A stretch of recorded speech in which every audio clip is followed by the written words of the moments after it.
প্রিয় BA sixth এবং fourth সেমিস্টারের ছাত্রছাত্রীরা, আজকের এই ভিডিওতে আমি যে বিষয় নিয়ে আলোচনা করব সেটি খুবই গুরুত্বপূর্ণ।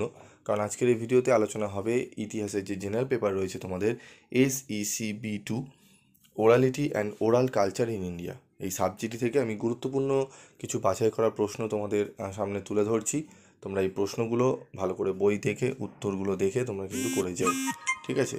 তবে এই সাবজেক্টটি যারা চুজ করেছো, এই সাবজেক্টটিতে যে সমস্যা রয়েছে, তোমাদের কিন্তু এই সাবজেক্টে সেরকম বই পাওয়া যায় না। টেক্সট বই হয়তো তোমরা কিনেছো, অনেকেই বলেছো। টেক্সট বইটি তোমরা ভালো করে সেখান থেকে উত্তর খুঁজে নিয়ে পড়তে হবে। এবং আমার কাছে এই সাবজেক্টের নোটস অ্যাভেলেবেল সেরকম নেই, এই সেমিস্টারে করে উঠতে পারিনি।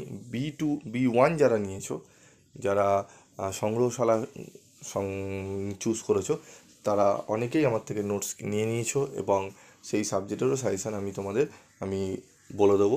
তো আগে এই সাবজেক্টের সাজেশানটি বলে নিই এবং তোমরা কলেজে যেগুলো তোমাদের উত্তরগুলো করিয়ে দিয়েছে সেগুলো দেখে নেবে, এই কোশ্চেনগুলো একটু মিলিয়ে নেবে, ঠিক আছে? তো দেখো, গুরুত্বপূর্ণ প্রশ্নাবলী 50 নম্বরের। বাংলার বিভিন্ন এলাকা স্বাধীনতা সংগ্রামী প্রদত্ত সাক্ষাৎকার কিভাবে ভারতের স্বাধীনতা আন্দোলনের ইতিহাস রচনায় সহায়ক করে হয়েছে? সুশীল ধারা বা সতীশ সামন্তের মতো কিংবদন্তি স্বাধীনতা সংগ্রামীদের সাক্ষাৎকার 42-এর ভারত ছাড়ো আন্দোলনের ইতিহাস রচনায় কিভাবে সাহায্য করেছে? এগুলো আমাদের কি করতে হবে? আমাদের একটি প্রতিবেদন লিখতে হবে, ঠিক আছে? 50 নম্বরে আসে। তো এই দুটি মোটামুটি করলে তোমরা আশা করি এখান থেকে একটি প্রশ্ন কমন পেয়ে যাবে। চলে আসবো গুরুত্বপূর্ণ 15 নম্বরের প্রশ্ন। তো বলছি, ইতিহাস রচনার কোন কোন ক্ষেত্রে মৌখিক সূত্র ব্যবহারের সুযোগ আছে বলে তোমার মনে হয়? তেভাগা আন্দোলনের মতো ঘটনার ইতিহাস নির্মাণে স্থানীয় মানুষের দেওয়া মৌখিক বিবরণীর গুরুত্ব কতখানি? পুরনো বাড়ি বা পথঘাটের ছবি কিভাবে একটি এলাকার বিবর্তনের ইতিহাস বুঝতে সাহায্য করে? মহিলার স্মৃতিকথা কিভাবে তাদের সময় আর জগৎকে তুলে ধরে?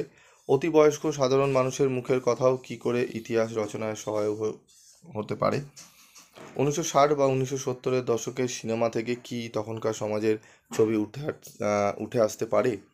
রবীন্দ্রনাথের জীবনস্মৃতি কেমন করে তার বয়সে সময় ইতিহাস তুলে ধরে? এই 7টি প্রশ্ন ভালো করে তোমাদের করতে হবে।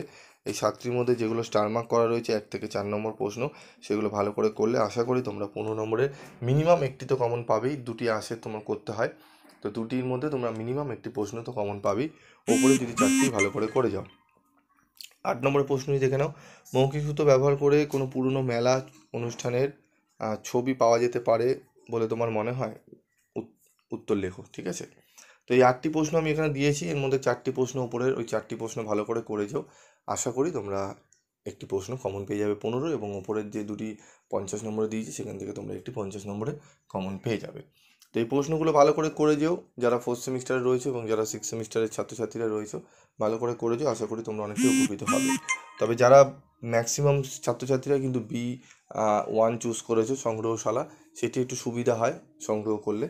তো তারও আমি সাজেশান তোমাদের দিয়ে দিচ্ছি, কোন কোন প্রশ্নগুলো ভালো করে করবে তোমরা দেখে নেবে। আজকের মতো এইটুকুই, দেখা হচ্ছে পরবর্তী ভিডিওতে। সকলে ভালো থেকো, সুস্থ থেকো এবং অবশ্যই পিবি স্টাডি ক্লাসের সঙ্গে যুক্ত থেকো।